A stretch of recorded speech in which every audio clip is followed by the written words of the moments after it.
Hello everyone and welcome to Sinful Gaming. I hope you're all doing well, I hope you're all staying safe, and most of all, I hope you're all fighting that war against the Grey. Today we have a start collecting Warcry video for you, and we're going to be looking at the only specific faction made for Warcry that is for Order, the Khainite Shadowstalkers. So the Khainite Shadowstalkers are agents of Morathi, they're daughters of Khain models, but they're a warband that was made specifically for Age of Sigmar Warcry initially. So what we're going to do to start off with is we're going to talk about what exactly we get inside this box set. So it is worth mentioning that inside this box set you not only get the models, but you get the cards, both ability cards and statistic cards for your models as well. So that's really cool. Now, model-wise, you get a Shroud Queen, and she can also be built as a Shroud Blade. Unlike a lot of the Warcry boxes, this option isn't always a thing where your leader can be built as a Shroud Blade or a alternate model within the kit, so that if you double up on buying this, you've actually got, I guess, not a second leader that you can't use laying about. So that's a really cool part of the box set. But the Shroud Queen is really cool. She's got a movement of 6, so she is extremely fast for a foot character in Warcry, toughness of 4 and 20 wounds. She's got some cool ranged ability there with 4 attacks, 4-inch range, and then 3 attacks, 4s, 2, 4. And then her combat's pretty decent at 2-5 for its damage and a strength of 4 as well, though only 1 attack. Next up, you've got your Shroud Blades, and you get 4 options of these with their Cursed Blades, or Cursed Swords, but you can also build the Shroud Queen as this, so you've potentially got 5 models of this variation. And what they are is they're just pretty much your basic standard troops. Pretty fast at 5, but they are quite frail with only 8 wounds and a 3 for a defense. Then you have 1-4 for their damage rating, which is pretty good with 4 attacks each. But you've also got a single one of these Shroud Blades that can be built with an Umbral Spear. The Umbral Spear has a 2-inch range, so that's pretty much its main thing. It lacks, I guess, one of the attack values, so it only has 3 attacks rather than 4 compared to the Cursed Swords who have the 4 attacks, but it does get the extra reach. The next dual model you get inside this box set is you get the Slaughter Shades. So the two Slaughter Shades, one Slaughter Shade can be built as 2 different models. You can choose to either have the Slaughter Shade with Shadow Whip or Umbral Spear. So the Umbral Spear model has a better attack value, so it's got 4 attacks but only a 2-inch range, and it's a 1-4 on its damage, while the Whip only has 3 attacks but has a 4-inch range and 2-4 on its damage. They're both pretty decent, though I do think the Whip maybe is a little bit better here. It just seems to be doing that a little bit more. Then you've got 2 Dark Flame Warlocks. You can choose to build them with either the repeater crossbows or the Doomfire rings, which is pretty cool. So the 2 variations of them are pretty much the crossbows allow them to get some decent ranged output with an 8-inch range, 4 attacks, 3s, 1, 3. And then the magical ones, the ones with the Doomfire rings that shooting the magical bolts, of which both variations can be. They're going to have a 3-7 ranged magical attack with 2 attacks, 3s, and 2-4 on that. And they're also going to get a little bit of combat potential as well, which is pretty cool. So you've got some cool options within the box set here. A lot of the models are duplicates and can be built in a varying of different ways. And I think it's really cool that your Shroud Queen has the option to be built in a few different ways. But what we're going to look at next is we're going to look at how we can build a box set to have a few different options to give us some options of playing with other models and different loadouts than this box set. And so these are the options we can do when picking up a second box. Obviously you can see the first miniature here is the alternate build for the Shroud Queen. You get a Cursed Sword build of a Shroud Blade, and you've also got some of the Shroud Blades with cursed weapons that can actually have a spear as well, like the one pictured here. It has both variations of weapons available to it. So you've got some cool things you can do with Shroud Blades, and Shroud Blades are a really great model to pick up. They're one of the models that makes use of one of your double abilities, so I always think picking models that can make use of double abilities is a really strong thing to do in Warcry, because you're more likely to get more like pairs of doubles in those dice.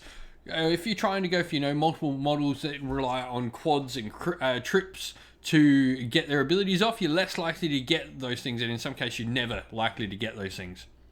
Slaughter Shades are another cool one. They also, I guess, have some pretty cool ability. They have access to a double as well in Instrument of Khain, so you've got a couple of cool models here that have access to doubles. And of course you've got the 2 weapon variations you can pick there, though I do think the whips are just better in general all the time. And lastly, you've also got the alternate builds for your Darkfire Warlocks, which is really cool. While you're not necessarily going to want double ups of these, they do have a little bit of power to play. They've got some really cool abilities you can use in the game. So let's take a look at said abilities though.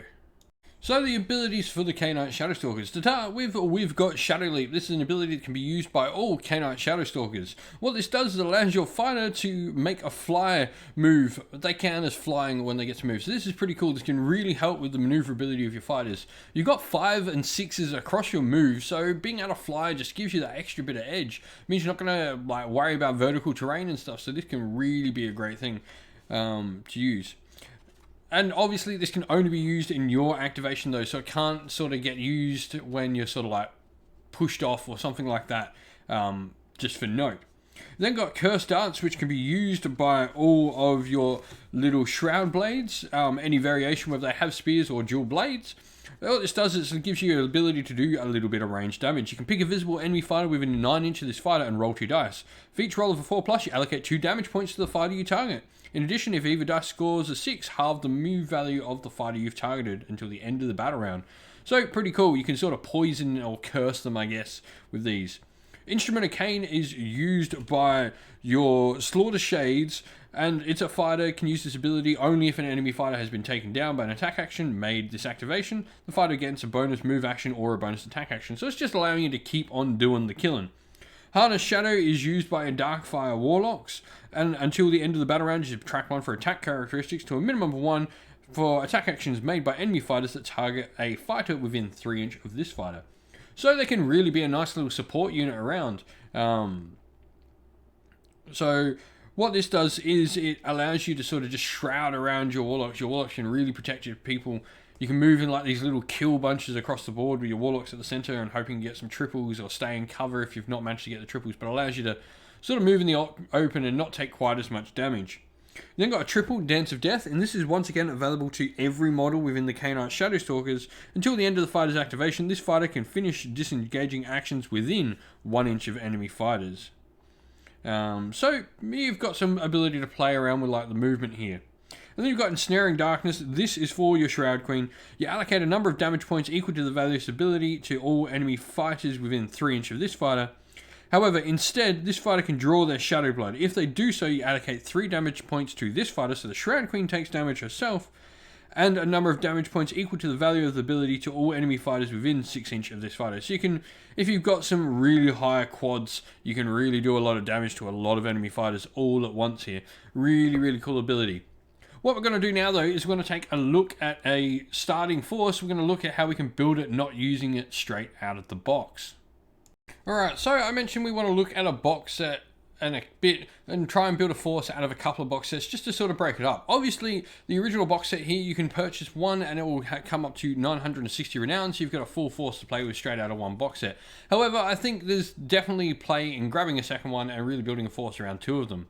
So, first of all, you're going to want to include a Shroud Queen, I think. She's your only leader option available, so you sort of have to include her. Then, 4 Shroud Blades, all with Umbral Spears. You're going to get access to 4 Umbral Spears across the 2 box sets. The reason I've gone for Umbral Spears, I just think they're better. They've got that strength of 4, and you're going to get the ability to use the magical dance regardless, so I think just going for the higher strength is really going to come in value. What this also is going to allow you to do is fight not right up in your opponent's face. If you're having to be within an inch, you can sort of get attacked by some of your opponents, but being able to stay around 2 inches and stab from a spear at range is really cool. Slaughter Shades with Shadow Whips for the same reason. The longer range on the Shadow Whip just really helps your Slaughter Shades out. You've also got the ability of like them being able to access a double ability with their Instrument of Cain, which is really cool. So taking multiple of these is definitely a great option to play around with. And then 2 Darkfire Warlocks with Doomfire Rings. So I do think the Doomfire Rings are better, mainly because it gives you combat option with them. If you've only got, I guess, the crossbows, you've only got the 1 ranged option. Yeah, you can pack out a decent amount of shots, but they are strength 3. So I do think you've got like the better option playing with your other variations of them, just on, while you've only got 2 attacks, and it's only strength 3, you've got 2 4s, so you're doing more damage on average, I would say. And your crits are sort of doing that a little bit more as well, as you're sort of getting the same value out of your crits when you're playing with them. So I really think it's the Doomfire Rings all day. However, I would forgive anyone for playing with a crossbow, because that Warlock that looks straight out of The Witcher there with his two dual crossbows is pretty darn sweet. Love to know what you're doing with your Khainite Shadowstalkers though. How are you loading out your crew? What are you doing and how are you playing with them? How are they going for you in Warcry? Well, we hope you enjoyed the video. Thank you for watching. Please don't forget to like the video and subscribe to the channel. And also, while you're at it, why don't you come join our Discord server? You can chat to me and other members of our fine little community here at Sinful Gaming. You can do so by following the link to our Discord server, which is in the description of the video. Lastly, I'd like to give a shout out to everyone who helps support the channel financially via Patreon and YouTube members. Thank you to our Patreon supporters Christian Weir, James Soren, Chaos Spawn, AJC, Kenny Lowell, Alder and Shot First, James Crowder, Andrew Bowen, Nathan Fee, Tim Newman and The Rising Ape. And thank you to our YouTube members Green Roots Gaming and Fire Titan. Thank you all for supporting the channel, and if you'd like to help support the channel like these fine people do, you can do so by clicking one of the links down to either our Patreon or our YouTube members in the description of the video as well. Thank you all for watching everyone though. Stay safe, stay well, and most of all, keep fighting that war against the Grey. Ciao for now.